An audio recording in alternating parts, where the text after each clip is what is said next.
Hallelujah. Hallelujah.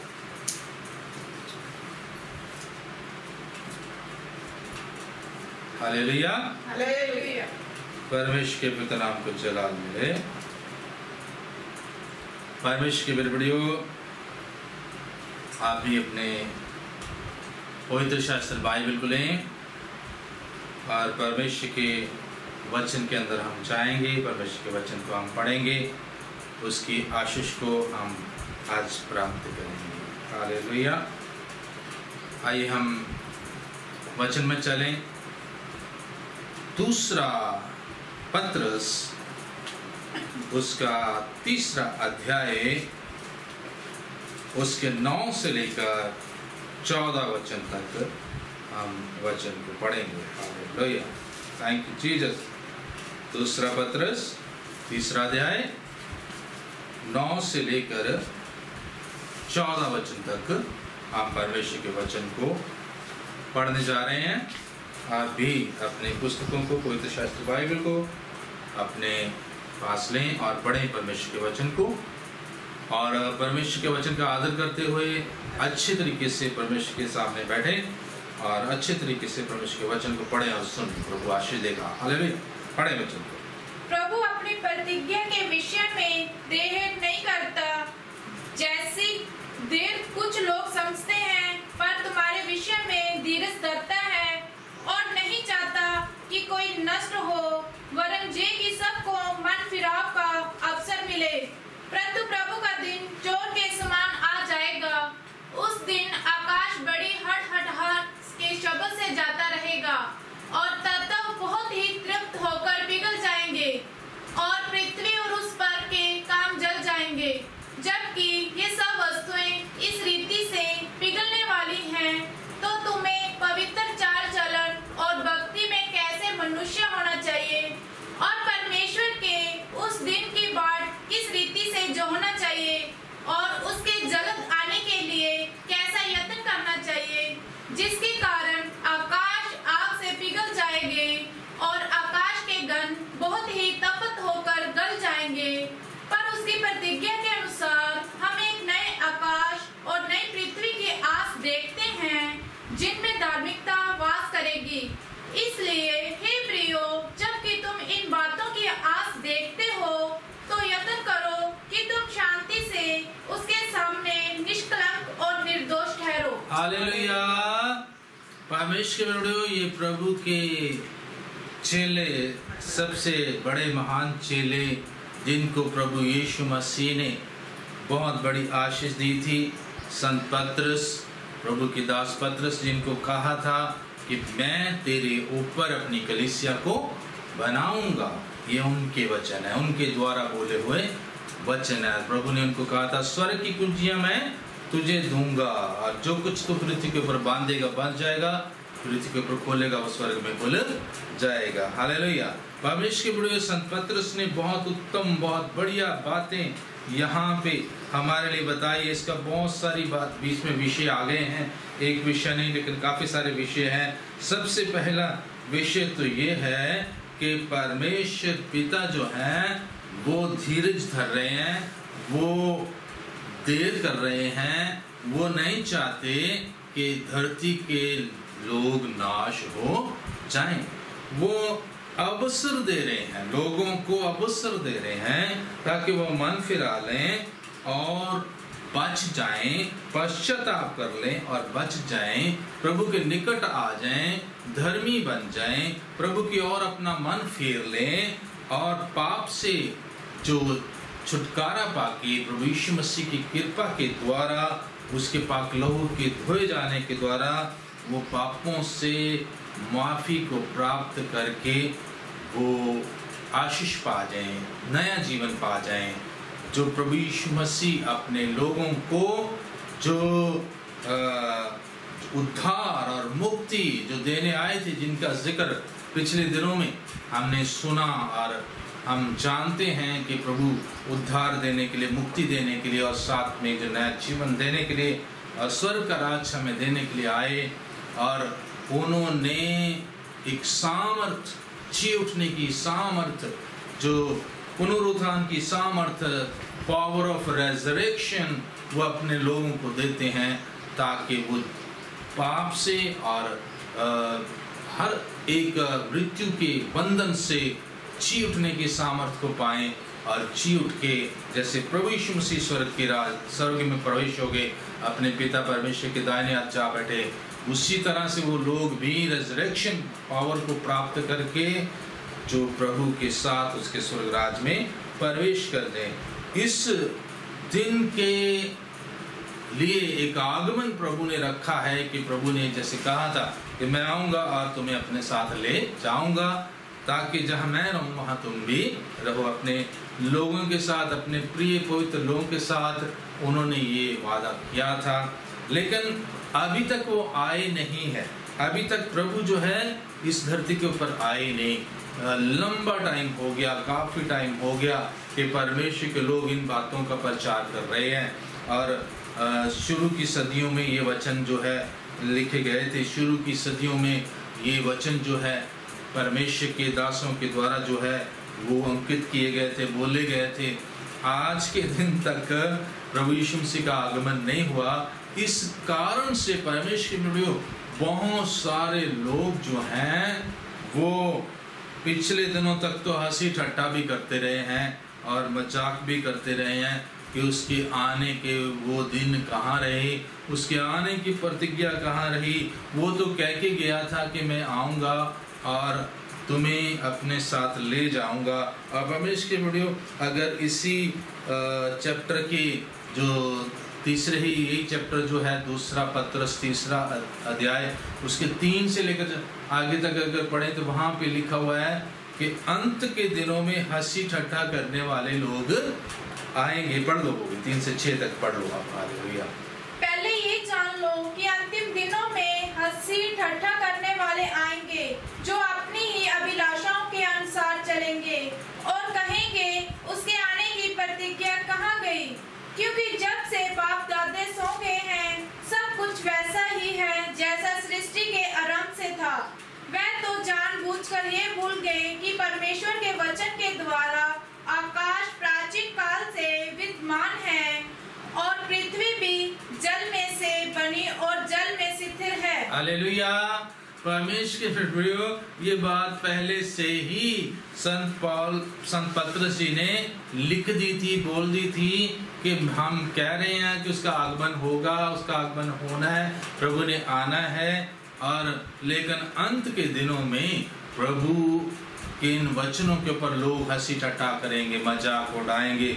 और सचमुच पिछले दिनों तक जब तक ये अभी तो कोरोना की वजह से काफ़ी जो है लोगों का दिमाग थोड़ा सा सेट हो गया है और उनको पता चल रहा है कि प्रभु के वचन जो है पूरे हो रहे हैं। परमेश्वर के वचन जो लिखे हुए हैं वो सचमुच जो है उसी तरह से हो रहा है। लेकिन पिछले दिनों तक जो है बहुत हंसी ठट्ठा करते थे, बहुत मजाक उड़ाते थे, प्रभु यीशु मसीह के आगमन की बातों के ऊपर मजाक उड़ाते थे। उसके आने की बातें कहाँ रही? जब से दुनिया चल रही है सही वैसे ही चल रही है, उसी तरह से चली जा रही है। उसी तरह से लोग पैदा हो रहे हैं, उसी तरह से मर रहे हैं, उसी तरह से खा पी रहे हैं और उसी तरह से पाप कर रहे हैं, उसी तरह से जिंदगी जी रहे हैं। इस तरह से लोग हंसी ठट्ठा करते थे और परमेश्वर के वचन का मजाक बनाते थे। पिछले दिनों तक बहुत मजाक बनाया परमेश्वर के वचन का, और बहुत सारी जगह के ऊपर, बहुत सारे देशों में बसों के ऊपर और सार्वजनिक जगहों के ऊपर परमेश्वर के वचन के अगेंस्ट कई बातें लिखते रहते थे। जैसे मुझे याद आ गया कि एक जगह एक देश की बस, जो बस के ऊपर बाहर कुछ ना कुछ लिखा रहता है, बड़ा बड़ा कुछ लिखा रहता है, तो एक बस के ऊपर लिखा हुआ था, in the beginning man created God. क्या लिखा था? आरंभ में मनुष्य ने किसको बनाया? परमेश्वर को बनाया। परमेश्वर की निंदा करने वाले ये वचन।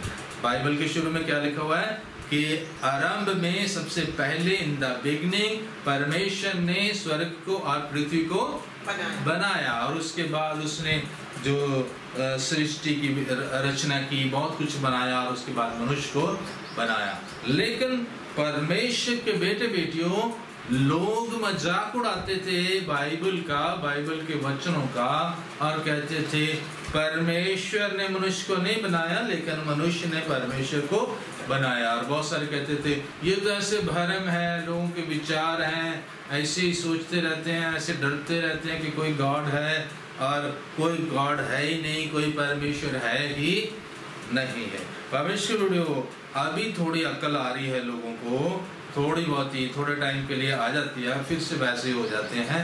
लेकिन जो परमेश्वर के चुने हुए हैं वो तो सचमुच प्रभु की ओर ही रहेंगे। हालेलुया। और परमेश्वर सचमुच जो है इस तरह के हंसी ठट्टा करने वाले लोग बहुत इस धरती के ऊपर आते थे और आते रहे हैं, और इन दिनों में भी वो चल रहे हैं। परमेश्वर अंतिम दिनों में हंसी ठट्टा करने वाले आएंगे, ये लिखा हुआ है।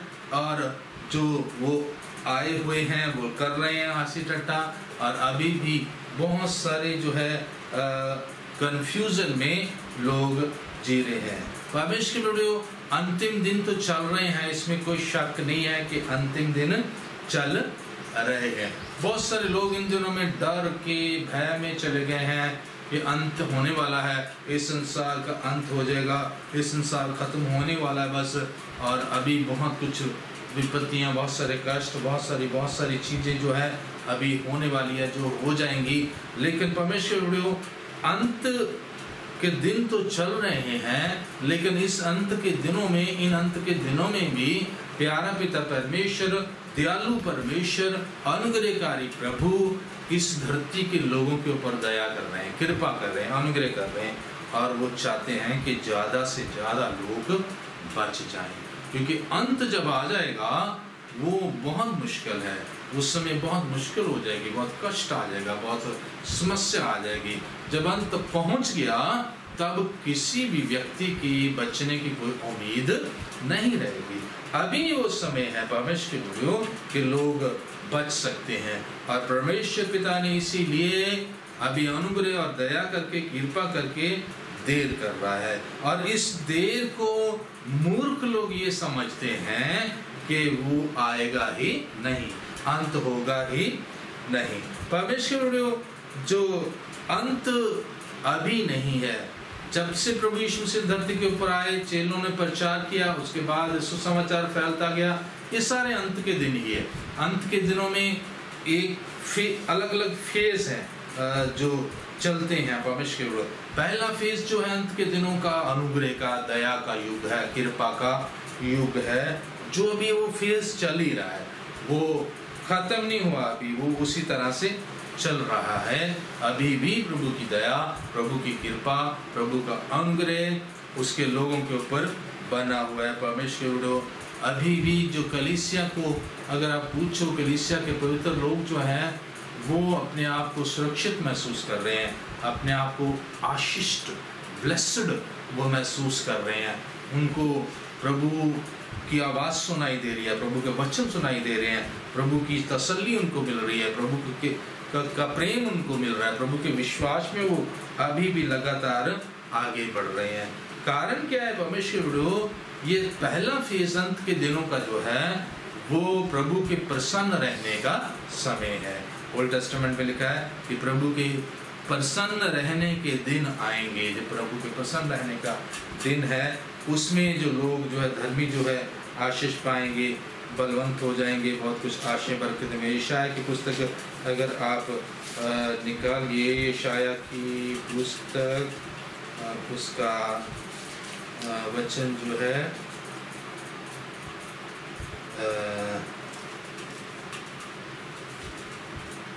ये 61 में ही, 61 में प्रसन्न रहने के दिन है जो वो भी हैं, अभी चल रहे हैं, उसके बारे में पढ़ेंगे।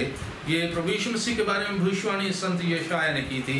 61 अध्याय यशाया का, यहाँ पे मैं पढ़ने लगूंगा। ऐसे लिखा है, प्रभु यहोवा का आत्मा मुझ पर है, क्योंकि यहोवा ने सुसमाचार सुनाने के लिए मेरा अभिषेक किया है, और मुझे इसलिए भेजा कि खेदित मन के लोगों को शांति दूं, और बंधुओं के लिए स्वतंत्रता का और कैदियों के लिए छुटकारे का प्रचार करूं, कि यहोवा के प्रसन्न रहने के वर्ष का और हमारे परमेश्वर के पलटा लाने के दिन का प्रचार करूं। हालेलुया। और सब विलाप करने वालों को शांति दूं और सियोन के विलाप करने वालों के सिर पर की राख को दूर करके सुंदर पगड़ी बांधूं और उनका विलाप दूर करके हर्ष का तेल लगाऊं और उनकी उदासी हटाकर यश का उड़ना उड़ाऊं, जिससे वह धर्म के 5 वृक्ष और यहोवा के लगाए हुए कहलाएं और जिससे उसकी महिमा पाए। हालेलुया। परमेश्वर ये प्रभु यीशु मसीह के लिए वचन थे जो लिखे गए। एक बार प्रभु यीशु मसीह ने आराधनालय में इस वचन को पढ़ा और इस पढ़ने के बाद उन्होंने कहा आज ये वचन पूरा हुआ है। और लोग हैरान हो गए और उनको जो समझ नहीं लगी कि कैसे ये वचन पूरा हो गया, क्योंकि ये वचन प्रभु के लिए लिखे हुए थे। और ये प्रभु का जो समय है इसमें जो कई बातें, कई फेज है यहाँ पे भी। और पहला फेज है कि जो खेदतमंद वालों को शांति मिलेगी, इसमें बंधुओं को स्वतंत्रता मिलेगी, कैदियों को छुटकारा मिलेगा। परमेश्वर ये आत्मिक कैदी है, आत्मिक बंधु हैं, उनकी बातें यहाँ पे हो रही है। जो आत्मिक तौर पे पाप के बंधुआई में जो है, पाप की कैद में जो है, उन सब लोगों को क्या मिलेगी?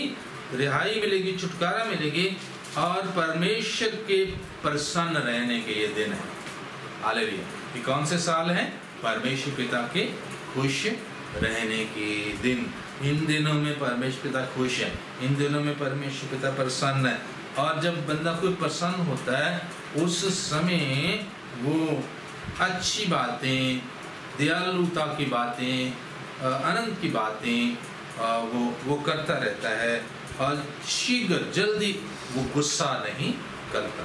परमेश्वर के लोगों, अगर परमेश्वर के गुस्सा और उसके पलटा लेने की बात हम करेंगे तो वो बहुत मुश्किल समय है, वो अभी नहीं आया। मैं परमेश्वर का धन्यवाद करता हूँ कि जो परमेश्वर ने अभी जो है अपने आनंद के दिनों में, अपने प्रसन्नता के दिनों में हमें रखा हुआ है और हम प्रसन्नता में अभी चल रहे हैं। परमेश्वर संत पतरस जो है अपने इन्हीं वचनों में, अगर अगला वचन 2 दूसरा पतरस 3:7-6 तक हमने पढ़ा था कि ठट्ठा करने वाले लोग आएंगे, 7 को अगर हम पढ़ें तो वहां पे बताते हैं कि ये दिन कुछ और टाइम तक बने रहेंगे, धरती और आकाश ये सब कुछ और कुछ समय तक बने रहेंगे, जब अंत के समय तक ये चीजें बनी रहेंगी। अंत अलग में, शुरू में प्रसन्नता का टाइम है और उसके बाद अंत का समय शुरू होगा। पढ़े वचन।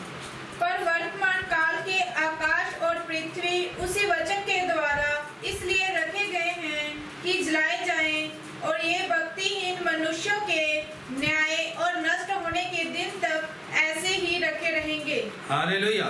परमेश्वर यहाँ पे लिखा गया है कि इसके बाद भक्तिहीन और पापी लोगों से बदला लिया जाएगा, पलटा लिया जाएगा और वो भी इसी धरती के ऊपर लिया जाएगा। तब भी ये धरती बनी ही रहेगी। परमेश्वर सबसे पहली चीज जो है वो जो प्रभु अपने लोगों के विषय में चिंता करते हैं, जो अभी चल रही हैं।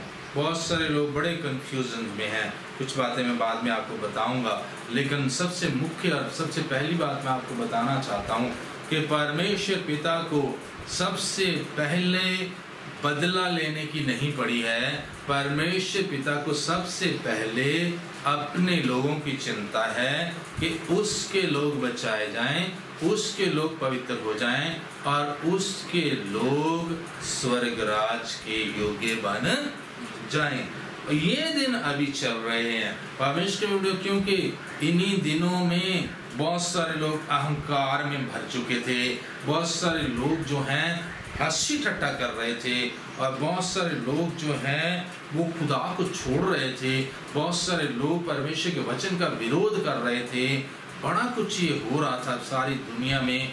बहुत सारे ऐसे देश हैं जो कभी पूरे मसीही हुआ करते थे, जिनके अंदर मसीही इतने सेंट्स हुए और इतने वहाँ पे आश्चर्यजनक कार्य हुए, इतनी आशीष उन लोगों ने पाई। उनमें से भी बहुतेरे ऐसे हैं जो परमेश्वर का ठट्ठा उड़ाने लगे थे, परमेश्वर के वचन का ठट्ठा उड़ाने लगे थे, सुसमाचार को बंद करने की कोशिशें जो वो भी करने लगे थे। जो एंटी क्रिश्चियन लोग हैं वो तो चलो ये कार्य करें तो चलो बात पता चलती है, अभी वो विरोधी हैं, लेकिन जो मसीह लोग थे, मसीह देश थे, मसीह को मानने वाले थे, वहां पे भी ऐसी घटनाएं होने लगी थी कि वो सुसमाचार को छोड़ संसारिक बातों की ओर फिरने लगे थे, संसारिक बातों की ओर फिरने लगे थे। लेकिन परमेश्वर पिता का प्रसन्नता का समय क्योंकि अभी चल रहा है और प्रभु चाहते हैं कि उसके लोग पवित्र बन जाएं, वो भटके ना, वो नाश ना होएं। और इन दिनों में जबकि थोड़ा सा परमेश्वर ने इस जगत को कसा है, बहुत सारे लोग उसकी तरफ मुड़ने लगे हैं, बहुत सारे लोग दोबारा से उसके सामने घुटने टेकने लगे हैं। और ये परमेश्वर की दया ही है, यह परमेश्वर की कृपा ही है, क्योंकि वो अपने आने में भी देर कर रहे हैं ताकि उसके लोग बचाए जाएं, उसके लोग कृपा को पाएं। और परमेश्वर के लोगों की, जैसे मैं बता रहा था, सबसे पहले परमेश्वर को चिंता है। परमेश्वर के लोग, जब कोई खेत बोया जाता है और जब वो फसल पक जाती है तो परमेश्वर के वीडियो सबसे पहले किस चीज की चिंता होती है? क्या वहाँ के घास फूस की, क्या वहाँ की जो कड़वे दाने हैं, क्या वहाँ की कटीली झाड़ियाँ जो उगी हुई हैं, उनकी सबसे पहले चिंता होती किसान को, या कि गेहूं की या अच्छे दानों की? इन दिनों में जो गेहूं पक्का हुआ है हमारे देश में, और किसान को किस चीज़ की चिंता है सबसे पहले?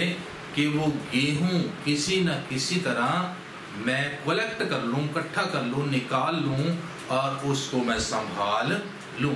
या वो तूड़ी की चिंता कर रहा है कि तूड़ी कैसे संभालूं, या वो उन कांटों की जो कांटेदार झाड़ियाँ और जो ऊट पटांग चीजें उसके खेत में उगी हुई है उसकी चिंता कर रहा है। परमेश्वर के बेटियों, गेहूं पवित्र लोग हैं और ऊट पटांग और कटीली झाड़ियाँ और घास फूस जो है वो पापी लोग हैं, वो शैतानी लोग हैं। किसकी चिंता पहले खुदा करेगा? क्या पहले उनको मारने में लग जाएगा? जो पापी हैं, दुष्ट है, उनका न्याय करने के लिए पहले लग जाएगा, या वो पहले अपने पवित्र लोगों को संभालेगा? ये सीधी सी सोचने वाली बात है। बहुत सारे लोग परेशान हो गए, बहुत सारे लोग कह रहे हैं अब बस तारे गिर पड़ेंगे, अब सूरज काला हो जाएगा, अब ये हो जाएगा, अब वो हो जाएगा, अब जो लोग मरना शुरू हो जाएंगे। ये बहुत सारी इस तरह की बातों को लोग सोच रहे हैं। परमेश्वर के बेटियों, आप बुद्धिमान बने, परमेश्वर की बातों को समझें और परमेश्वर के वचन में मत्ती 3:12 उसको आप पढ़े। वहाँ पर संत यूहन्ना क्या कहते हैं कि अब परमेश्वर का समय जब आएगा तो वो गेहूं को जो है अपने खत्ते में इकट्ठा करेगा। वहाँ पे लिखा है परमेश्वर के पुत्र के बारे में उसने कहा उसका छज उसके हाथ में है, उसका सूप उसके हाथ में है और वो पहले गेहूं को इकट्ठा करेगा। पढ़ो।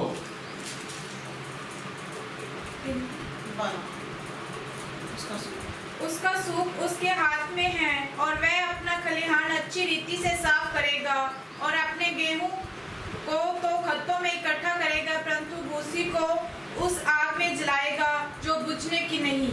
अब यहाँ पहले भूसी को इकट्ठा करके जला रहा है या दानों को इकट्ठा कर रहा है?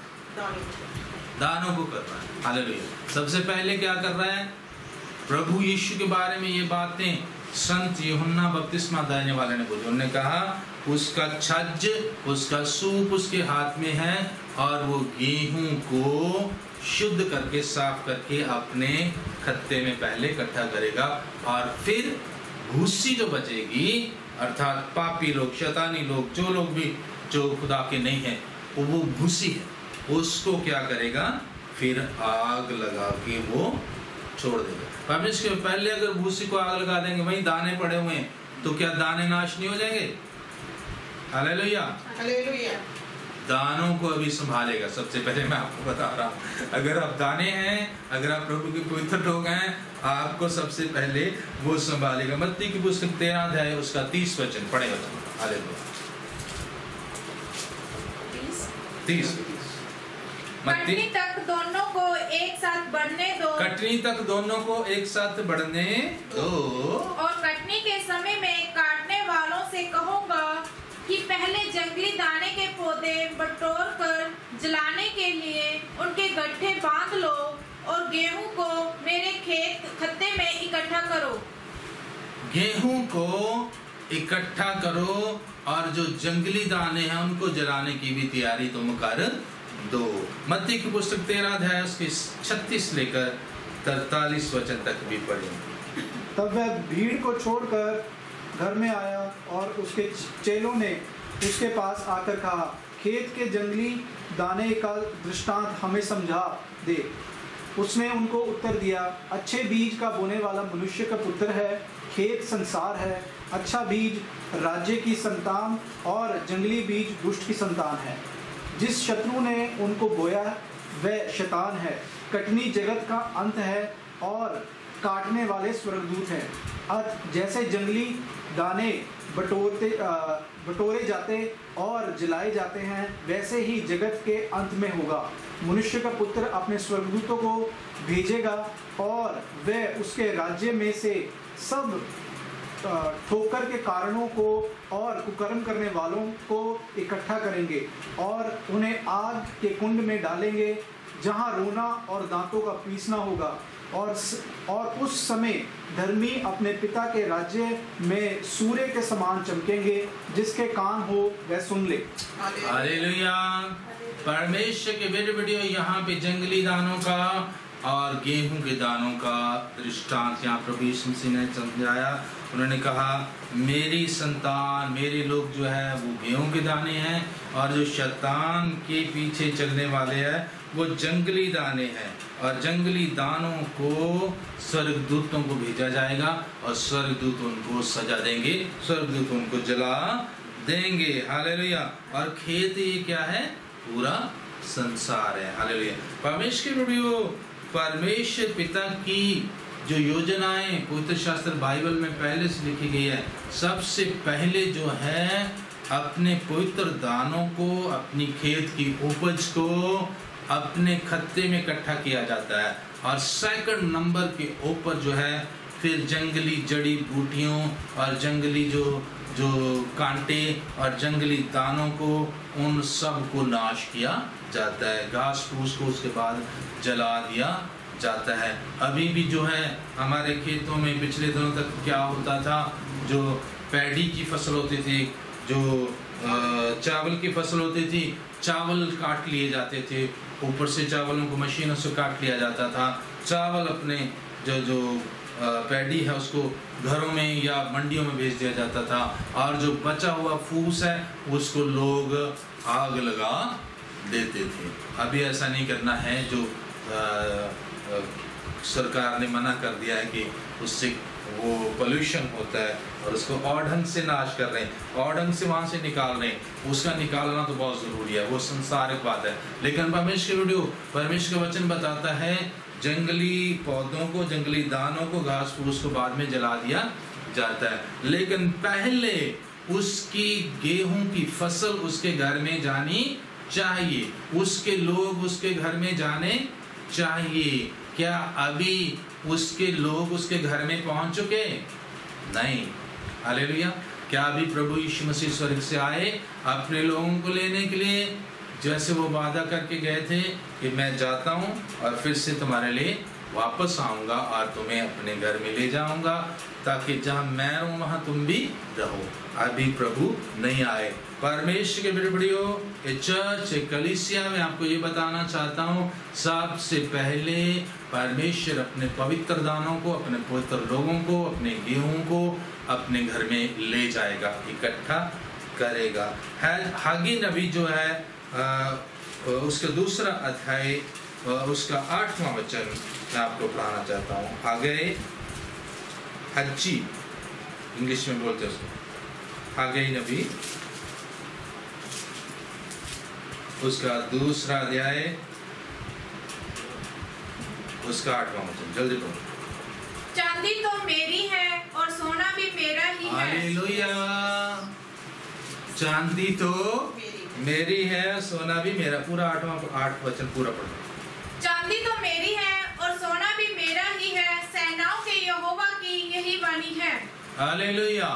किसकी ये वाणी है परमेश्वर के बड़ियों? परमेश्वर की वाणी है, यहोवा परमेश्वर की वाणी है। हग्गई नबी, हज्जी जिसको इंग्लिश में बोलते हैं, हग्गई नबी की ये जो पुस्तक के अंदर दूसरा अध्याय उसकी 8वें वचन में लिखा गया है, परमेश्वर पिता कहते हैं सोना भी मेरा और चांदी भी मेरी, चांदी भी मेरी और सोना भी मेरा। ये दोनों बेश के कीमती धातुएं परमेश्वर के। धरती के ऊपर भी सोने चांदी के पीछे लोग पड़े रहते हैं। तो क्या प्रभु धरती के सोने और चांदी की बात कर रहे हैं? नहीं, धरती के सोने चांदी की बात नहीं कर रहे, लेकिन सोने जैसे लोग और चांदी जैसे लोग अर्थात बेशकीमती लोग, वो कह रहे हैं वो मेरे हैं। हालेलुया। परमेश्वर के प्रभु, इस धरती के ऊपर से परमेश्वर ने अपने सोने जैसे लोगों को पैदा किया है, चांदी जैसे लोगों को पैदा किया है, और इस धरती को जलाने से पहले, इस धरती को सजा देने से पहले हमारे पिता परमेश्वर अपने सोने को यहाँ से ले जाएंगे, अपनी चांदी को यहाँ से ले जाएंगे। हालेलुया। ताकि उसके बाद इसको जला दिया जाए। परमेश्वर जब भी किसी भी जगह को परमेश्वर ने सजा दी, उससे वहां से पहले अपने पवित्र लोगों को, अपने धर्मी लोगों को वहां से बाहर निकाला।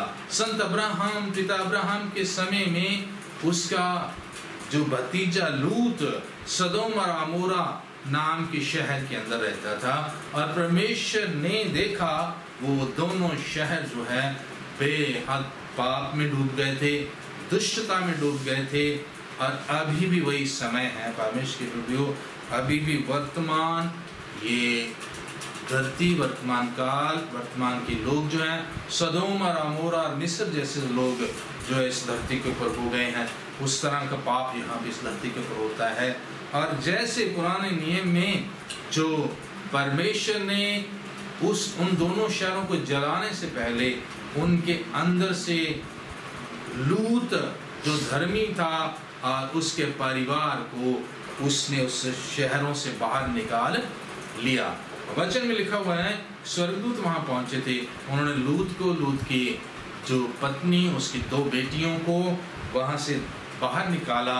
वो काफी लंबी स्टोरी है, लेकिन इतना ही हम बताएंगे अभी। आप जानते हो स्टोरी को, तो वो बाहर निकाला और उसके बाद स्वर्गदूतों ने उन दोनों शहरों को आग बरसा के आग से जलाकर खत्म कर दिया था। हालेलुया।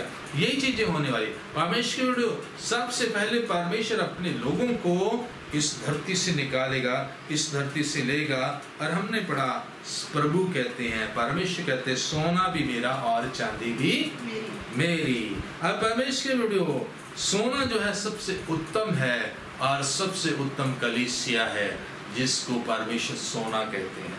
बेशकीमती, सबसे बेशकीमती कौन है इस धरती के ऊपर?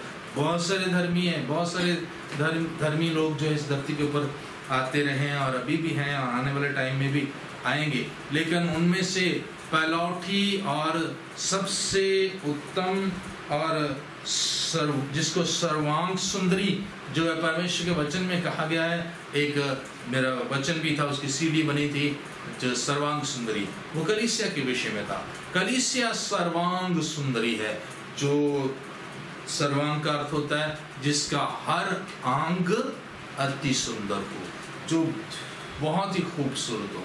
परमेश्वर कलीसिया सर्वांग सुंदरी है। अब कलीसिया जो है जिसको प्रभु यीशु मसीह अपनी दुल्हन कहते हैं। सबसे पहले प्रभु ने अपनी दुल्हन को इस जगत में से निकालना है और लेके जाना है।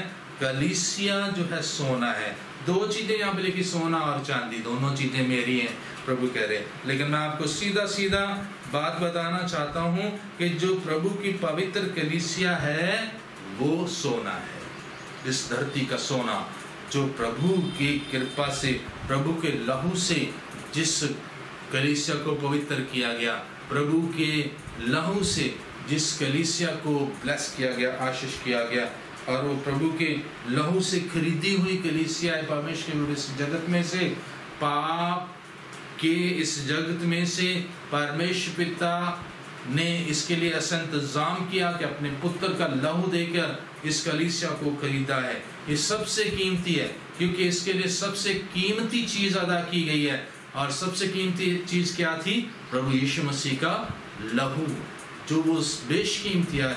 संत पतरस जी बताते हैं कि प्रभु यीशु मसीह का बहुमूल्य लहू जो है उसके द्वारा तुम बचाए गए हो। प्रभु यीशु मसीह के बहुमूल्य लहू के द्वारा बचाई हुई कलीसिया, पवित्र कलीसिया प्रभु की सर्वांग सुंदरी है, वो प्रभु की दुल्हन है, वो प्रभु के साथ हमेशा हमेशा रहने के लिए चुने गए लोगों का एक झुंड है। परमेश्वर के प्रभु उसको सबसे पहले अंत के टाइम में, सबसे पहले इस धरती की जो अंत होने से पहले, इस धरती के ऊपर नाश होने से पहले, सबसे पहले प्रभु अपनी पवित्र कलीसिया को इस जगह से उठा के लेके जाएंगे। बहुत सारी बातें होने वाली हैं इस धरती के ऊपर। अंत के समय में बहुत सारे फोल्डर्स हैं जो खुलते जाएंगे आने वाले समय में परमेश्वर की वीडियो, और वो समय समय के ऊपर चलता रहेगा। बारियां हैं, जैसे परमेश्वर के वचन लिखा कि हर एक अपनी अपनी बारी से जी उठेगा। लेकिन परमेश्वर की सबसे पहली जो है, जिसको सोना कहते हैं हम, वो प्रभु की कलीसिया है, अर्थात पवित्र कलीसिया, प्रभु की बेशकीमती कलीसिया जो प्रभु के लहू से खरीदी गई है।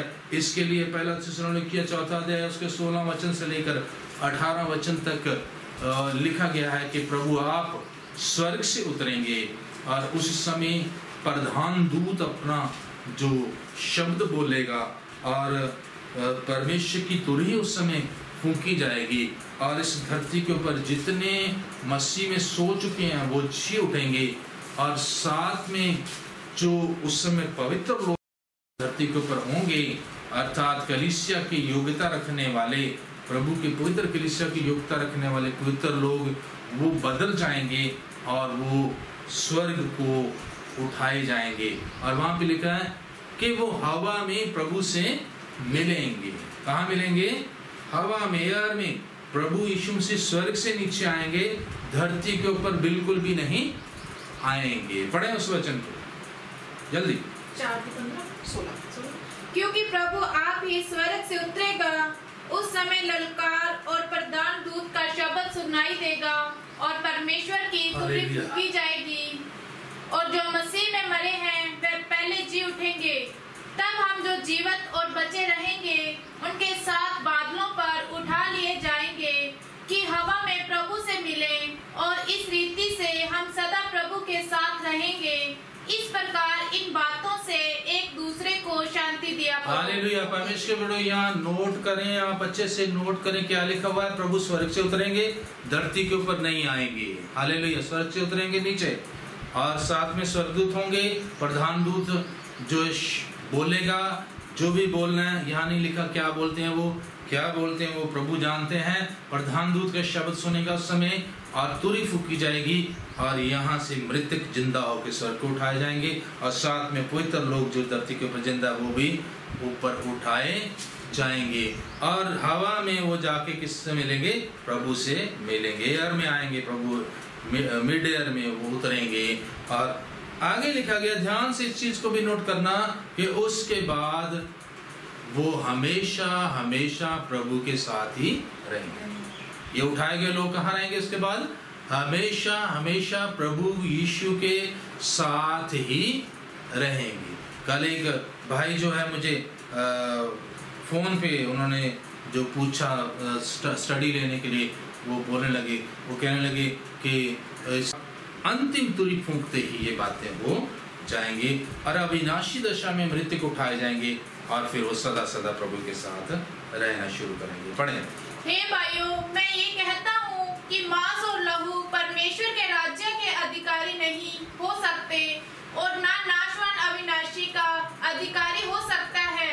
देखो, मैं तुमसे भेद की बात कहता हूँ, हम सब नहीं सोएंगे, परंतु सब बदल जाएंगे, और ये क्षण भर में पलक मारते ही अंतिम तुरही फूंकते ही होगा। क्योंकि तुरही फूंकी जाएगी और मुर्दे अविनाशी दशा में उठाए जाएंगे, और हम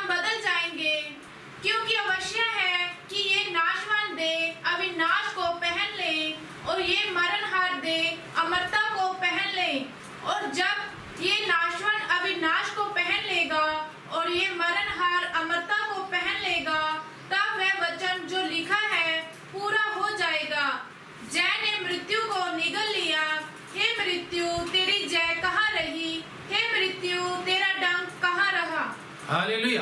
परमेश्वर यहाँ पे लिखा गया है कि ये पल भर में होने वाली बात है, पलक मारते ही ये बात हो जाएगी।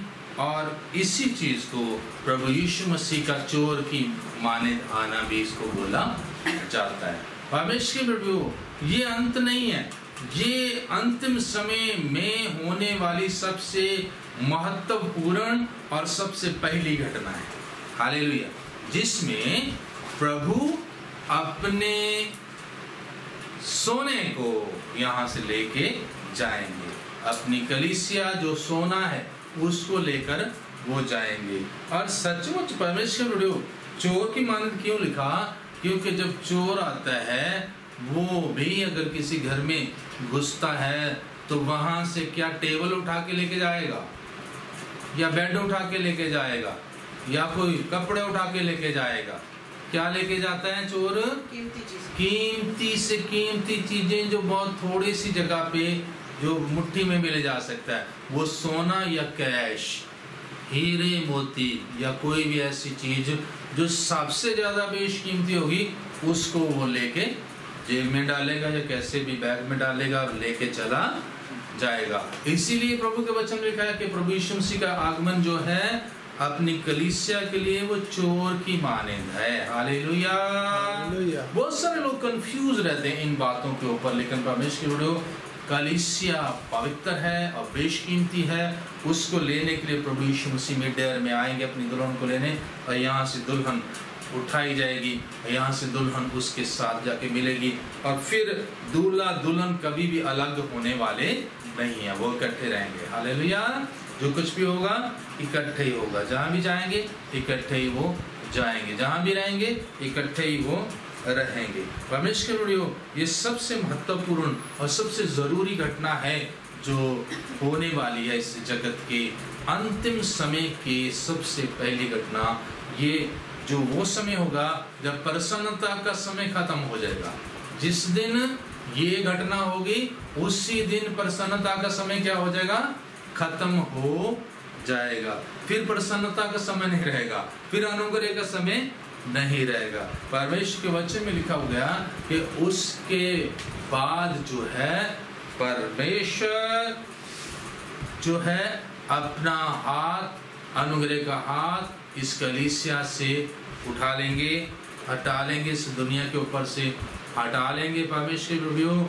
और शत्रु शैतान जो है इस धरती के ऊपर आ जाएगा। परमेश्वर प्रकाशित वाक्य की पुस्तक 12 अध्याय में लिखा गया है कि जब आकाश में इसके बाद जब परमेश्वर का पहला उठा जो है स्वर्ग को पहुंचा दिया जाएगा, उसके बाद शत्रु शैतान को इस धरती के ऊपर फेंका जाएगा और इस धरती के ऊपर आके बड़े क्रोध के साथ वो काम करेगा।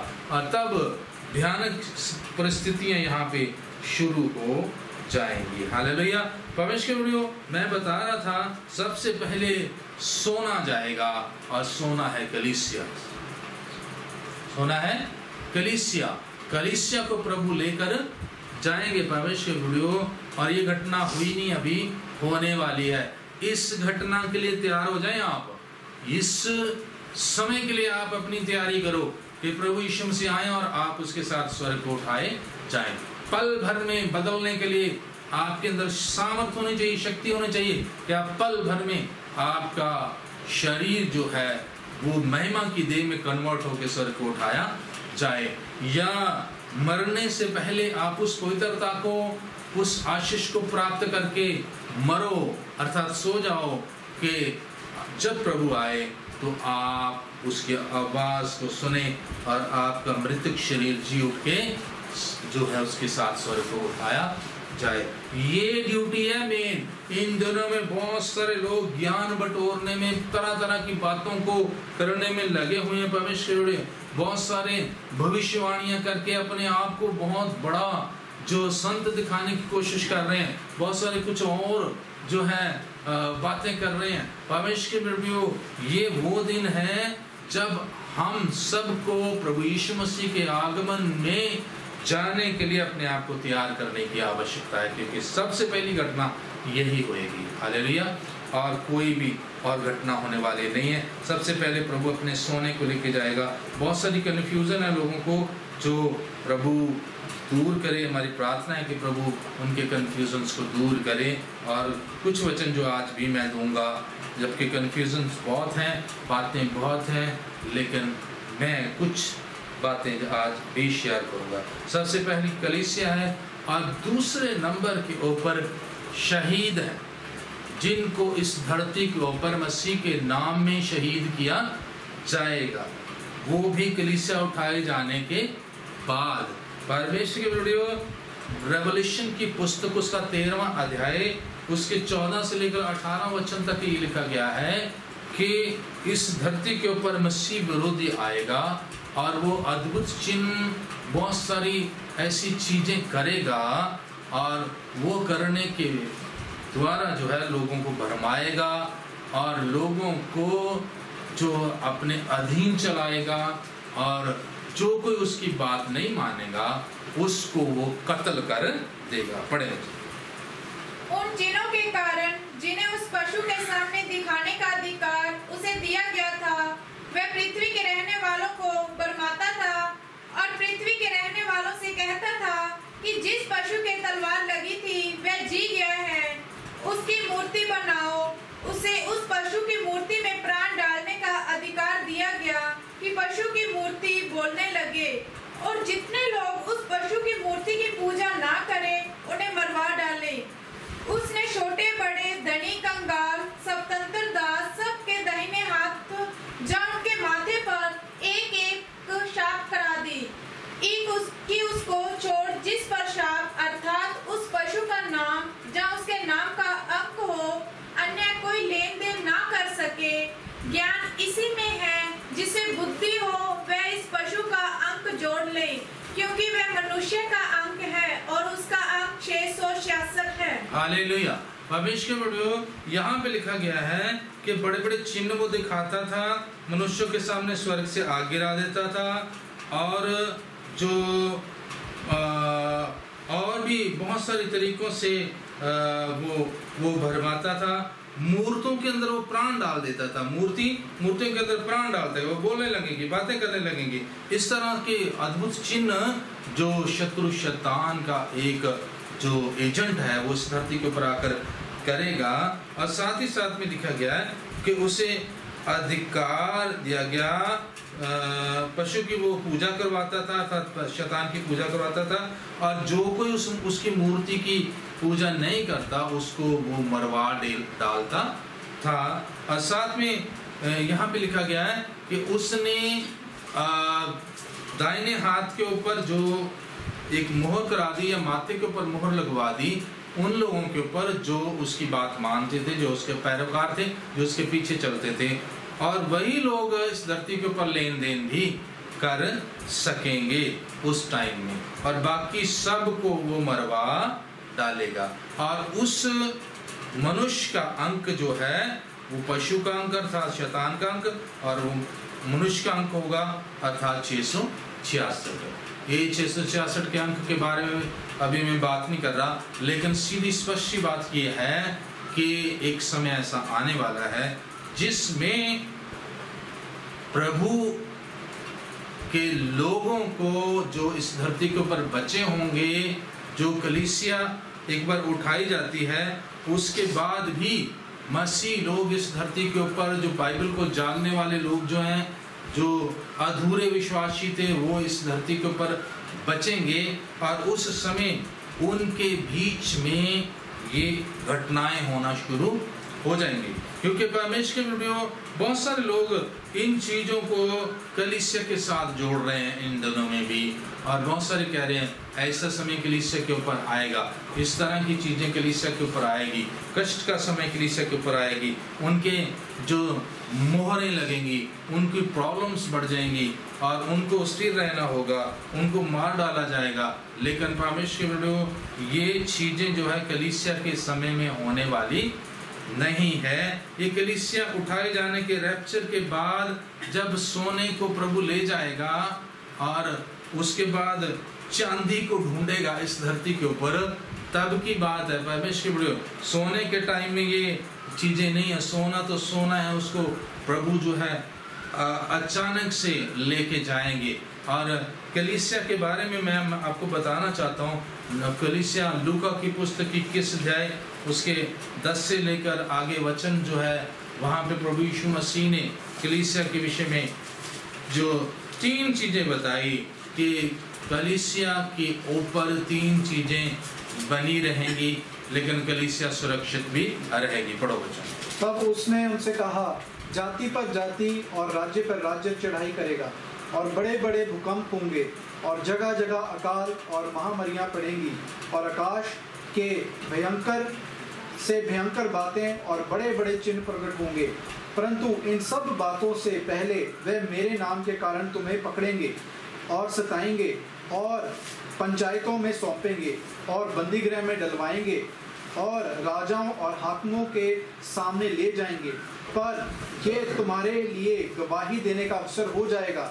इसलिए अपने अपने मन में ठान रखो कि हम पहले से उत्तर देने की चिंता ना करेंगे, क्योंकि मैं तुम्हें ऐसा बोल और बुद्धि दूंगा कि तुम्हारे सब विरोधी सामना या खंडन ना कर सकेंगे। तुम्हारे माता पिता और भाई और कुटुंब और मित्र भी तुम्हें पकड़वाएंगे, यहाँ तक कि तुम में से कुछ को मरवा डालेंगे। मेरे नाम के कारण सब लोग तुमसे बैर करेंगे, परंतु तुम्हारे सिर का एक बाल भी बांका ना होगा। अपने धीरज से तुम अपने प्राणों को बचाए रखोगे। हालेलुया। परमेश्वर यहाँ तो प्रभु यीशु मसीह स्वयं अपने मुंह से कह रहे हैं कि तुम्हें कुछ भी हानि नहीं होगी। बहुत कुछ होगा लेकिन तुम्हें कुछ भी हानि नहीं होगी। लेकिन शहीद होना, कत्ल होना और मोहरे लगाना जो है, ये अलग बात है। परमेश्वर कलीसिया का जो समय है आरंभ से लेकर जिस दिन प्रभु यीशु मसीह आगे अपनी कलीसिया को लेके जाएंगे, इस पूरे समय में 3 बातें हमेशा कलीसिया के साथ बनी रही हैं और बनी रहेंगी।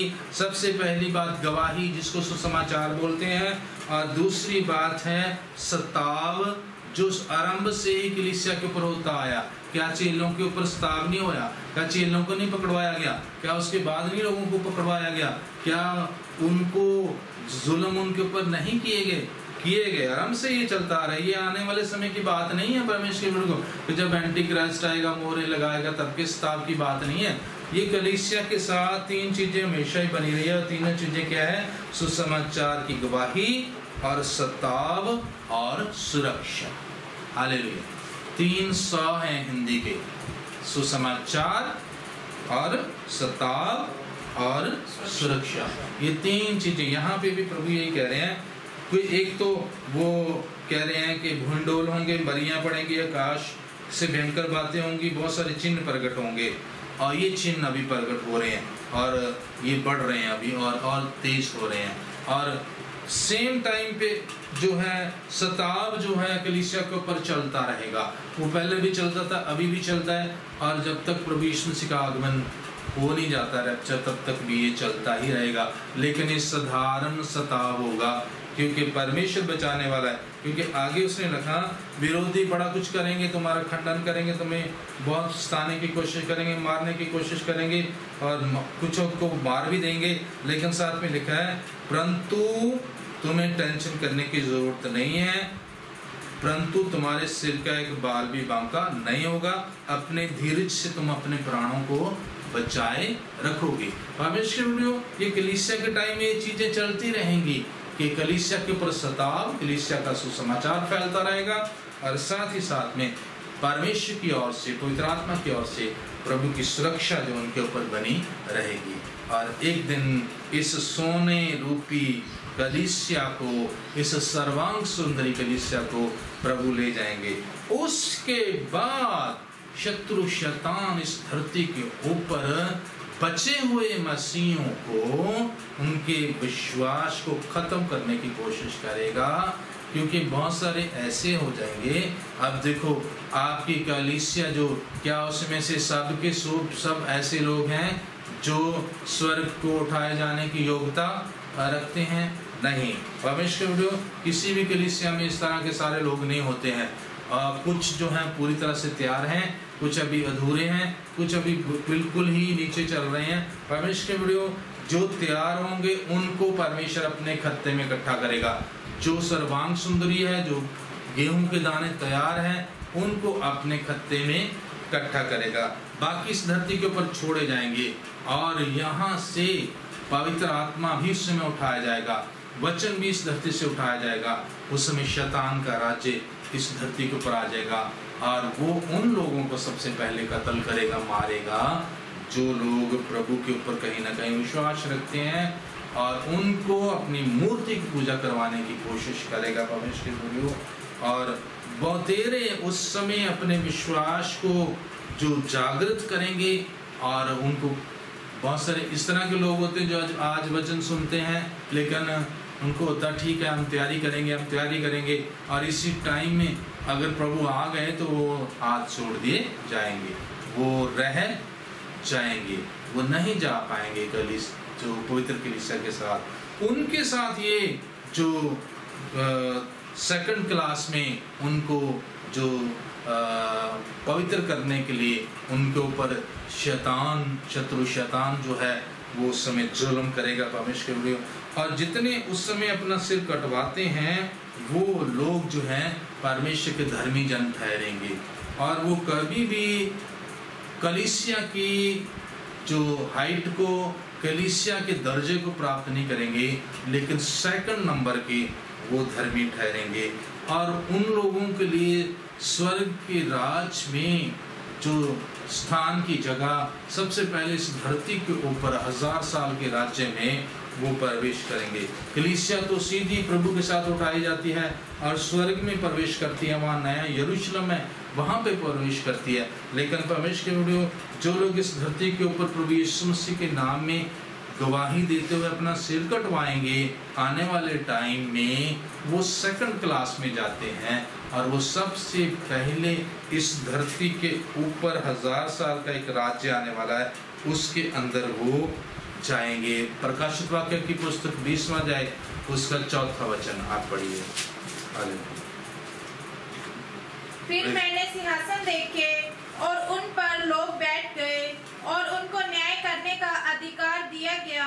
मैंने उनकी आत्माओं को भी देखा जिनके सिर यीशु की गवाही देने और परमेश्वर के वचन के कारण काटे गए थे और जिन्होंने न उस पशु की और न उसकी मूर्ति की पूजा की थी और न उसकी छाप अपने माथे और हाथों पर ली थी। वे जीवित होकर मसीह के साथ 1000 वर्ष तक राज्य करते रहे। हालेलुया। परमेश्वर यहाँ पे स्पष्ट आप पढ़ सकते हैं, यहाँ पे लिखा है जिन्होंने उस पशु की मोहर अपने हाथों के ऊपर माथे के ऊपर नहीं ली थी और ना उसकी मूर्ति की पूजा की थी और उन्होंने अपना सिर कटवा लिया था, उनको लेने प्रभु आए नहीं, उनको लेने के लिए स्वर्ग में ले जाने के लिए नहीं आते हैं।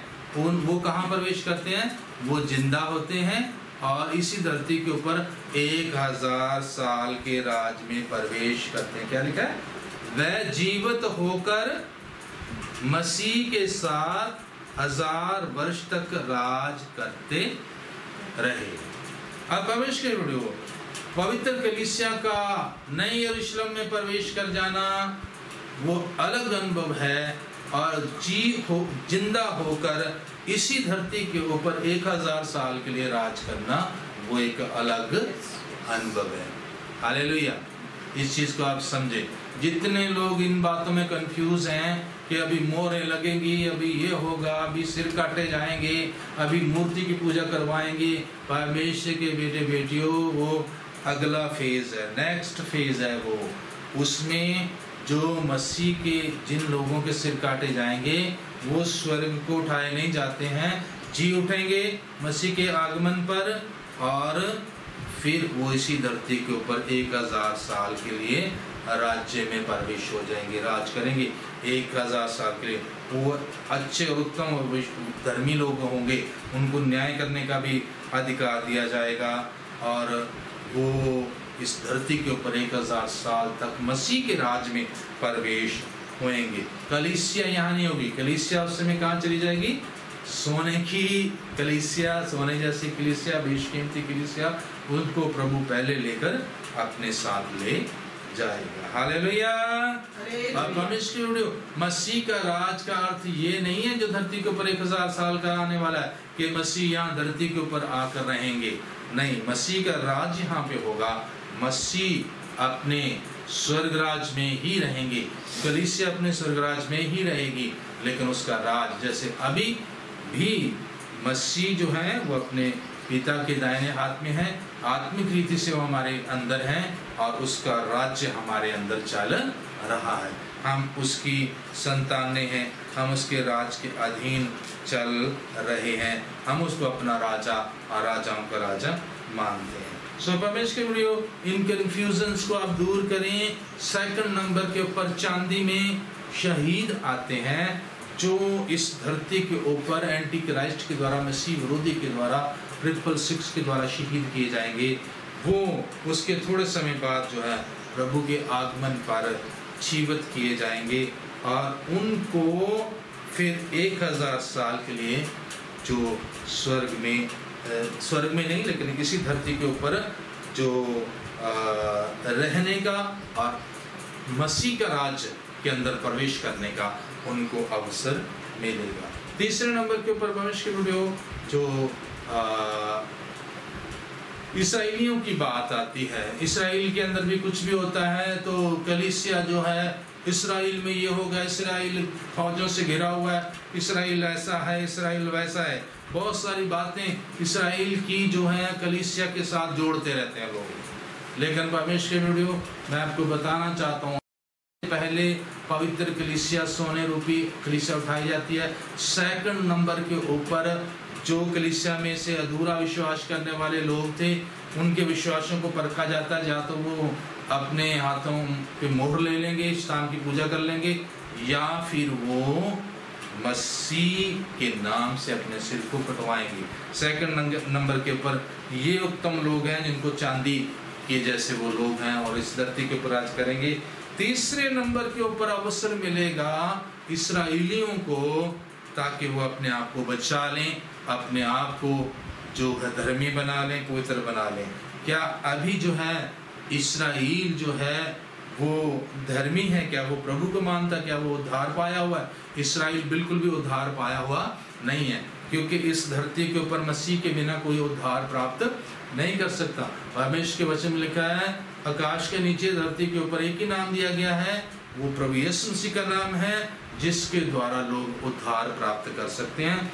इसराइली बिल्कुल भी मसीह को मानते नहीं हैं, इसलिए वो उद्धार नहीं पाए हुए हैं परमेश्वर। हाँ, इसराइलियों में से जो लोग मसीह के विश्वासी बन गए वो आत्मिक इसराइली हो गए हैं। आत्मिक इसराइली तो मैं भी हूँ, आप भी हैं, क्योंकि हम मसीह के राज में प्रवेश होने के लिए मसीह को ग्रहण कर चुके हैं, मसीह को प्राप्त कर चुके हैं, मसीह की अधीन हम चल रहे हैं। हालेलुया। परमेश्वर के वीडियो तीसरे नंबर के ऊपर इसराइली है। मैं कलीसिया को बताना चाहता हूँ, मसीह लोगों को बताना चाहता हूँ, कलीसिया का इसराइल के साथ कोई ज़्यादा संबंध नहीं है। कलीसिया अलग है, चुनी हुई अलग है, बिल्कुल अलग है, और इसराइलियों का अलग खाता है। परमेश्वर के अपने आप को इसराइलियों के बीच में उलझाया मत करें कि इसराइल शायद आपसे आगे बढ़ गया। नहीं, इसराइल आपसे बहुत पीछे रह गया है। प्रभु ने कह दिया था कि जो पहले हैं वो पिछले, और पिछले जो हैं वो आगे हो जाएंगे। इसराइली पीछे कर दिए गए हैं क्योंकि वो अगले थे, पहले थे, उनको चुना था, परमेश्वर ने चुना था, लेकिन उन्होंने मसीह के ऊपर विश्वास नहीं किया, इसलिए उनको सबसे पीछे कर दिया गया है। उनकी ज़्यादा चिंता न करें। और परमेश्वर ने भी इसराइल को बहुत लंबा टाइम छोड़ रखा था। अभी जो है 1948 में दोबारा उनका देश बना है। सन 70 से AD 70 के बाद जो है 1947 में जाकर इनका देश दोबारा बसा है इसराइलियों को। इतनी लंबी सजा परमेश्वर पिता ने इसराइलियों को दी है, तितर बितर कर दिया, पूरे विश्व में इनको तितर बितर कर दिया था। और आप इसराइलियों को बहुत ज़्यादा महत्व ना दिया करें, क्योंकि कलीसिया के अंदर इसका कोई ज़्यादा विशेष महत्व है नहीं है। और परमेश्वर की चुनी हुई कौम होने के कारण परमेश्वर इनको भी अवसर देंगे, और वो अवसर कलीसिया के सारे कार्य होने के बाद सबसे पहले उत्तम दाने जो रैप्चर में चले जाएंगे, जो प्रभु के चोर की मानद आगमन में चले जाएंगे। सेकंड नंबर के ऊपर जैसे अनाज जो है, कई बार जो है गंदा मंदा अनाज भी खेत में पड़ा होता है, उसको भी बाद में साफ किया जाता है और वो सेकंड क्लास के उस अनाज में जो चला जाता है, सेकंड उसका रेट जो है उससे कम होता है, जिसमें पतले दाने, सूखे दाने, कुछ टेढ़े मेढ़े टूटे दाने जो है वो बाद में खेतों को साफ करके उसमें मिट्टी सारी मिक्स होती है, उसको अलग करके जो है फिर शुद्ध दानों को चुना जाता है। वो कष्ट के समय में शैतान के द्वारा जब सिर काटे जाएंगे, उस समय अगर किसी के अंदर विश्वास होगा तो अपना सिर कटवा के वो सेकंड नंबर में आ जाएगा और 1000 साल का राज प्रभु के साथ करने की योग्यता पाएगा। तीसरे नंबर के ऊपर परमेश्वर की जब कलीसिया का पूरा हिसाब तक खत्म हो जाएगा, उसके बाद परमेश्वर ने इसराइलियों को टाइम दिया है, अंतिम टाइम दिया है परमेश्वर। प्रकाशित वाक्य की पुस्तक का 7वां अध्याय उसके 4 से लेकर 8 वचन तक ये लिखा गया है कि उनके बीच में से जो 1,44,000 लोग चुने जाएंगे इसराइलियों के अंदर से, और उनके माथे के ऊपर स्वर्गदूत मोहर लगाएंगे। जल्दी बोलो। जिन पर मोहर दी गई, मैंने उनकी गिनती सुनी, अर्थात इस्राएल की संतानों के सब गोत्रों में से 1,44,000 पर मोहर दी गई। हालेलुया। इस्राएल के लोगों के ऊपर 1,44,000 लोगों के ऊपर मोहर लगा दी गई। और अगर 1 से आप पढ़ें, 1 से 3 तक पढ़ें तो वहाँ स्वर्गदूत आते हैं और स्वर्गदूत इसराइलियों पर मोहर लगाते हैं और वो चुने जाते हैं, वो सेपरेट कर लिए जाते हैं परमेश्वर के वीडियो।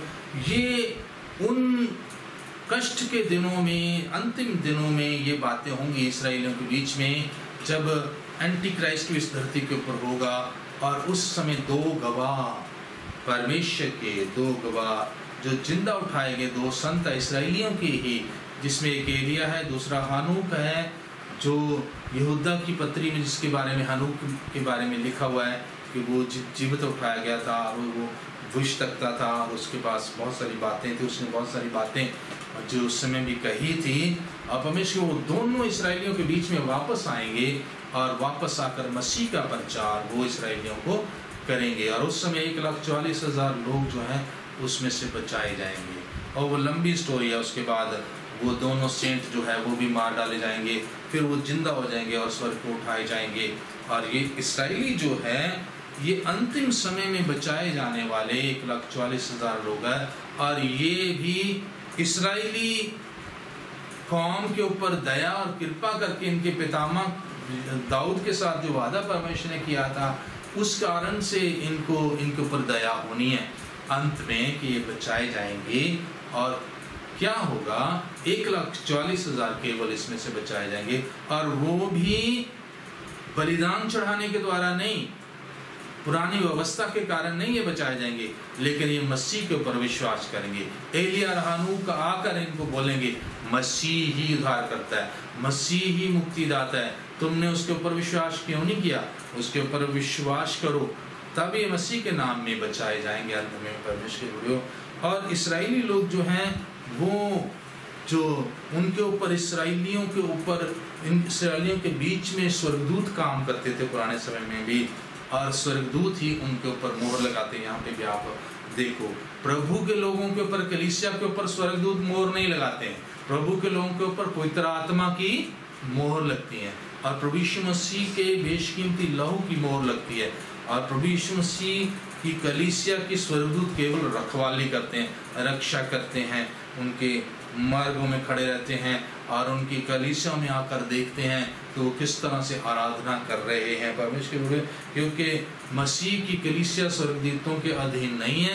मसीह की कलीसिया डायरेक्ट मसीह के और पवित्र आत्मा के अधीन है। लेकिन यहाँ पे इस्राएली लोगों की बात आ रही है तो उनके पास फिर से स्वर्गदूत आके उनको मोहर लगा रहे हैं। अब परमेश्वर वीडियो लूका की पुस्तक में भी इन लोगों के बारे में लिखा गया है कि इस्राएली लोग नाश होंगे और उनकी जो बहुत कष्ट उनके ऊपर आएगा और उस समय वो चुने भी जाएंगे। लूका की पुस्तक 21 अध्याय उसके 20 से लेकर 28 वचन तक ये बातें लिखी गई हैं।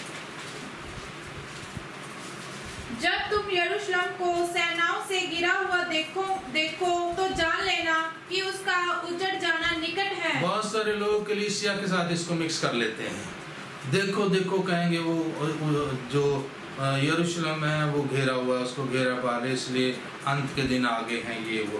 परमेश्वर के वीडियो ये सारा वचन यहाँ से जो शुरू होता है ये इसराइलियों के लिए है। प्रभु ने बहुत सारी बातें इसराइलियों के लिए बोली हैं, बहुत सारी बातें कलीसिया के लिए बोली। उसके पहले हमने 10 से लेकर 19 तक जो पढ़ा था ये कलीसिया के लिए वचन है। इसी लूका की पुस्तक 21 में जो जहाँ पे लिखा है कि परंतु तुम्हारे सिर का बाल भी बांका नहीं होगा, यहाँ तक जो वचन कलीसिया के लिए है। और उसके बाद जब तुम यरूशलेम को सेनाओं से गिरा हुआ देखो, ये वहाँ के लोगों के लिए है। आगे लिखा है, आगे पढ़ो। तो जान लेना कि उसका उजड़ जाना निकट है। तब जो यहूदियों में हो वह पहाड़ों पर भाग जाएं, और जो यरूशलेम के भीतर हो वह बाहर निकल जाएं, और जो गांव में हो वह उसमें ना जाएं, क्योंकि ये बदला लेने के ऐसे दिन होंगे। परमेश्वर बड़ो ये बदला लेने के दिन है, नाश करने के दिन है, आग से जलाने के दिन है। लेकिन इससे पहले कलीसिया उठाई जाएगी और यरूशलेम से भी बदला लिया जाना है, इसराइल से भी बदला लिया जाना है। ये वहाँ का बदला लेने का टाइम है और ये इसराइल के लिए वचन लिखे गए हैं परमेश्वर। यहाँ से आगे तक जो है 28 वचन तक जो है ये वचन लिखे गए हैं, ये सारे के सारे। इसमें तारे धरती के ऊपर गिरते, सूरज चांद का काला होना और संकट, समुद्र का गर्जना, बहुत सारी बातें यहाँ पे लिखी गई हैं। ये बातें कलीसिया के उठाए जाने से पहले जो के समय तक नहीं होनी है, बाद में होनी है परमेश्वर वीडियो।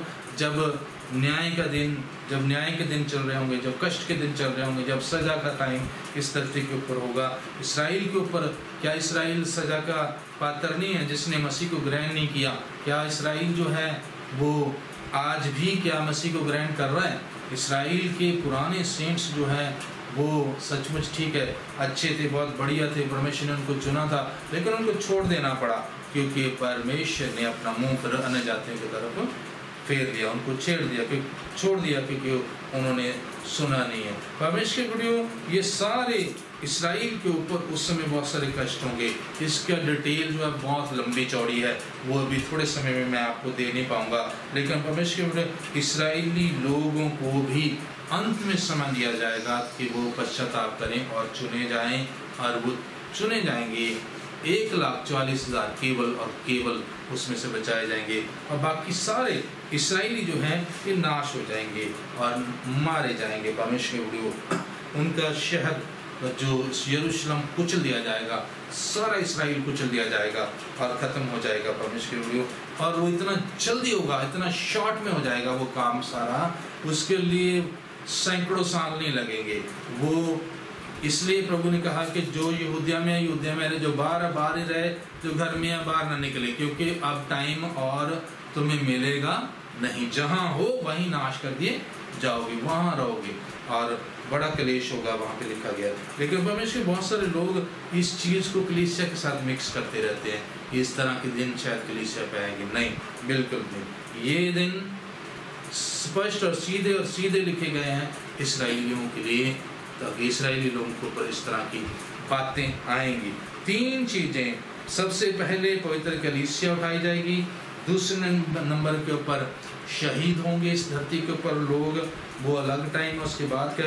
उसके बाद इसराइली लोग जो है उठाए जाए और जो इसराइली लोग जो है बचाए जाएंगे और बाकी के नाश कर दिए जाएंगे। परमेश्वर के वीडियो जो बहुत सारे लोग वचन में लिखा है, यही संत पतरस ने ही जो बताया है कि बहुत सारे लोग वचन को खींचातानी कर रहे हैं और करेंगे खींचातानी और इसी वचन को अपने लिए नाश का कारण बनाएंगे।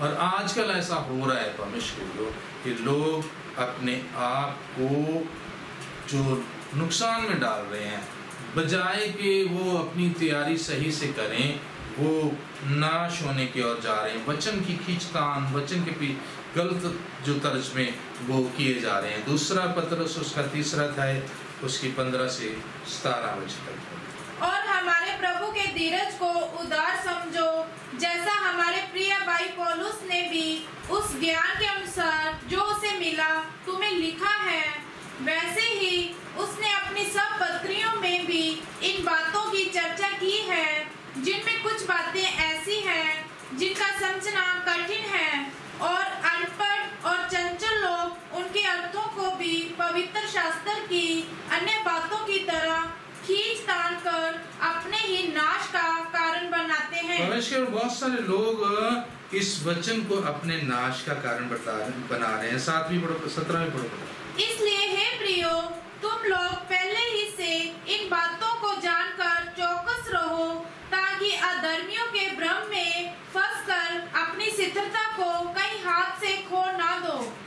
Hallelujah, hallelujah. वचन को क्या कर रहे हैं? खींचातानी कर रहे हैं और जो वचन उनके लिए आशीष का कारण है उसको वो उल्टा सीधा बयान कर रहे हैं। संत पतरस जो है वो पौलुस की गवाही देते हैं, संत पौलुस की गवाही दे रहे हैं, कह रहे हैं कि संत पौलुस ने भी इन विषयों के ऊपर आपको प्रचार किया है, संत पौलुस ने भी इन बातों के ऊपर तुम्हें बताया है।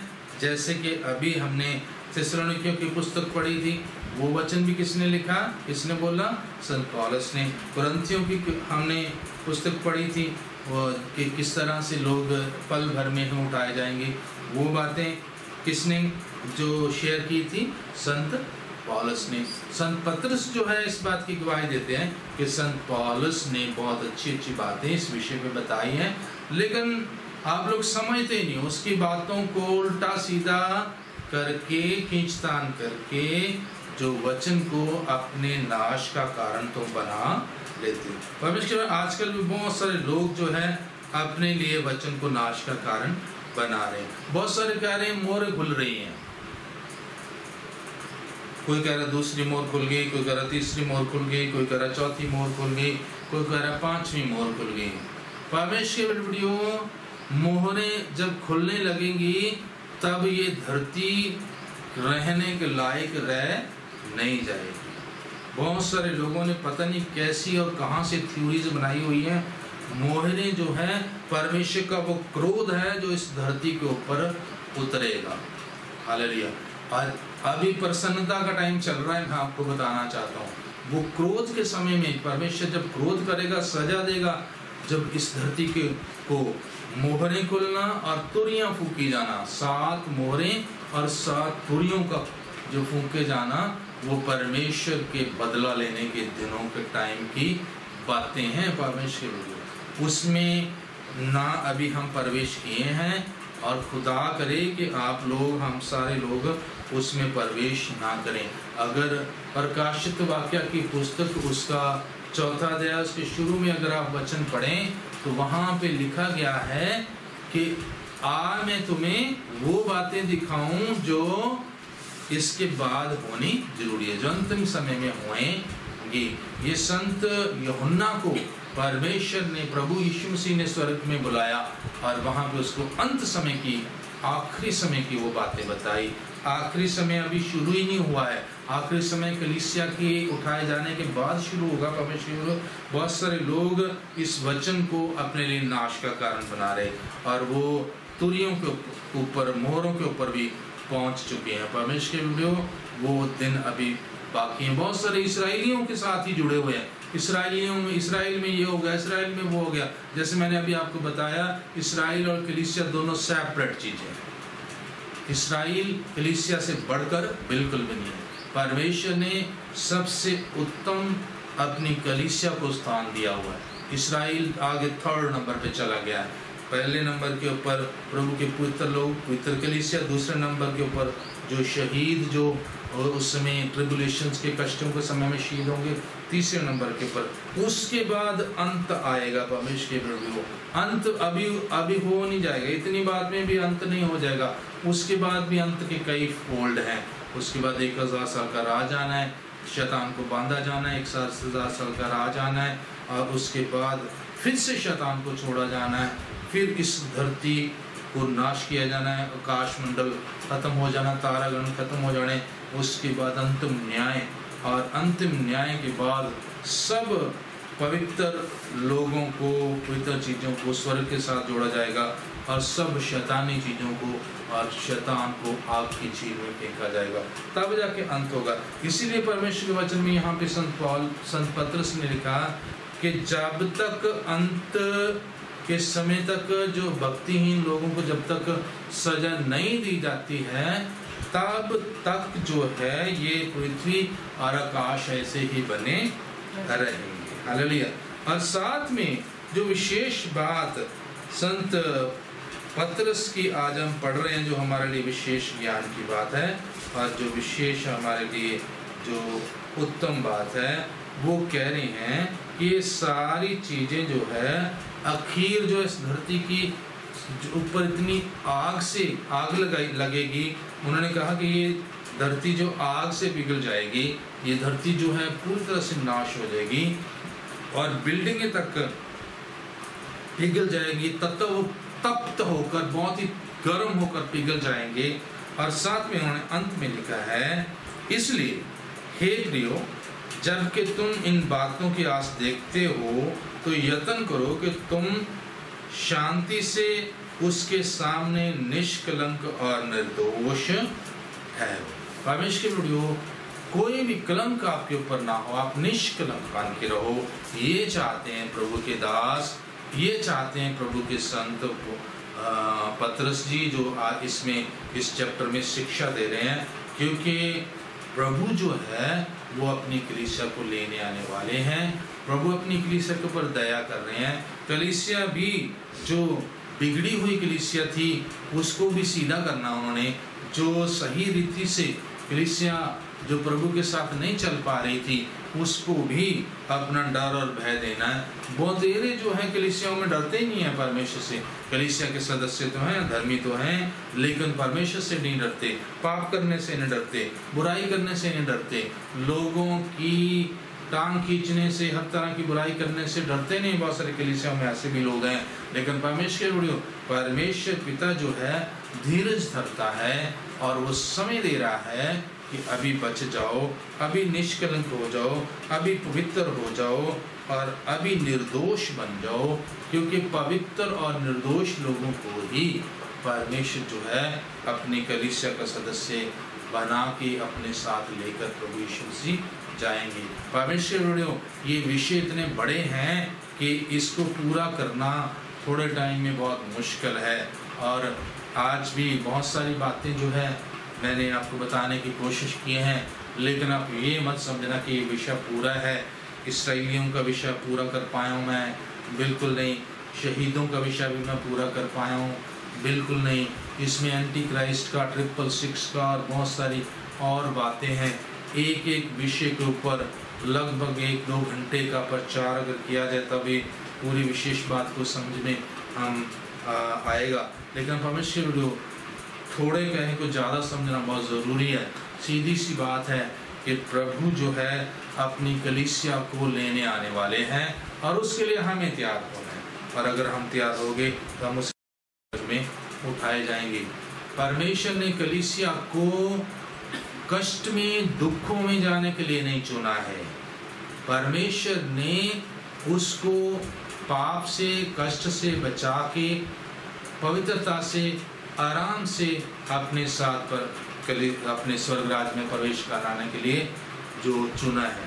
परमेश्वर प्रभु यीशु मसीह ने हमारे कष्टों को, हमारे दुखों को सह लिया। उन्होंने हमारी सजा को उठा लिया है। अगर हमने ही वो सारी सजा उठानी होती तो फिर मसीह की सजा उठाना व्यर्थ था। परमेश्वर सजा वो लोग उठाएंगे जो अभी भी मसीह के ऊपर विश्वास नहीं करते। वो लोग सिर कटवाएंगे जो अभी भी मसीह के ऊपर प्रॉपर विश्वास नहीं करते। वही लोग मोहरें लगवाएंगे जिन्होंने अभी तक प्रभु को पहचाना नहीं है। उनके शहर आग से जलाए जाएंगे, उनके नगर आग से जलाए जाएंगे जो अभी भी परमेश्वर को प्यार नहीं करते। अभी तो प्रभु का प्रसन्नता का टाइम है, इसमें ये जो चीजें हो रही हैं, चिन्ह प्रकट हो रहे हैं, ये छोटी बातें हैं। परमेश्वर प्रभु ने कहा था कि जैसे नूह के दिन होंगे उसी तरह के दिनों में मेरा आगमन होगा, और लोग उस समय तक खाते पीते होंगे और लोग उस दिन तक ब्याह शादियां करते होंगे और सामान्य जीवन चल रहा होगा। परमेश्वर के लोग जब कलीसिया उठाई जाएगी सामान्य दिनों में, उसके बाद अंत के भयानक दिन आएंगे जिसके विषय में लिखा गया है भस्म करने वाले दिन, भयानक दिन, जिसमें सब दुराचारी आग की खूंटी बन जाएंगे। इस तरह की बहुत सारी बातें, वो तो बहुत भयानक है, बहुत सारी बातें लिखी गई। मलाकी में लिखा गया है धधकते हुए भट्टे का दिन आने वाला है।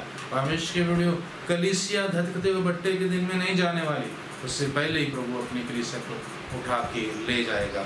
आप और मैं, हमें तैयारी करने की ज़रूरत है कि हम प्रभु के साथ पवित्रता से उठाए जाएं।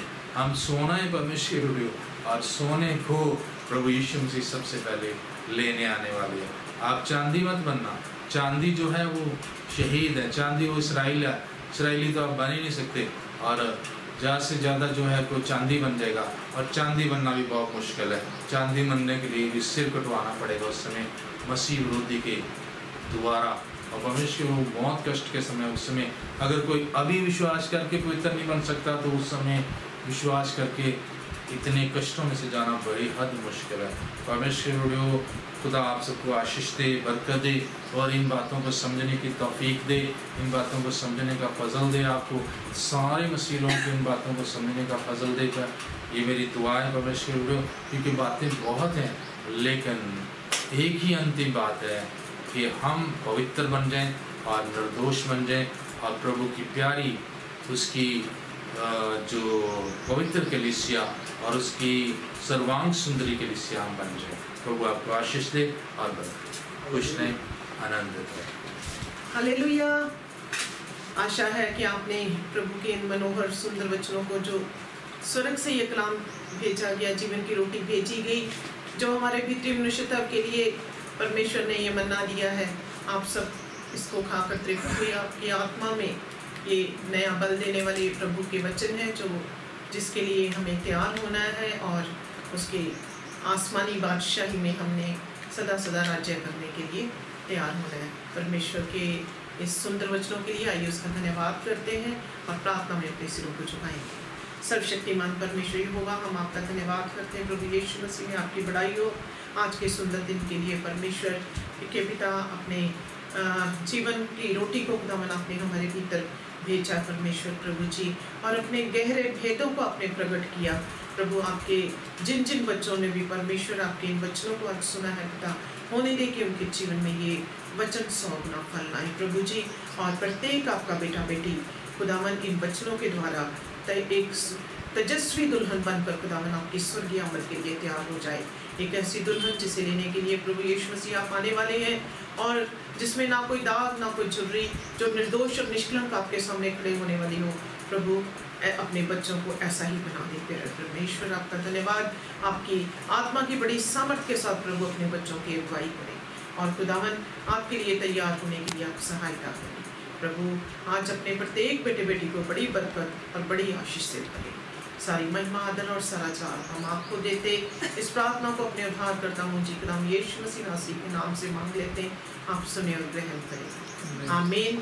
आइए सब मिलकर खुदावन की सिखाई प्रार्थना बोलेंगे कि हमारे स्वर्गीय पिता, आप जो स्वर्ग में हैं, आपका नाम पवित्र माना जाए, आपका राज्य आए, आपकी इच्छा जैसे स्वर्ग में पूरी होती वैसे ही पृथ्वी पर पूरी हो।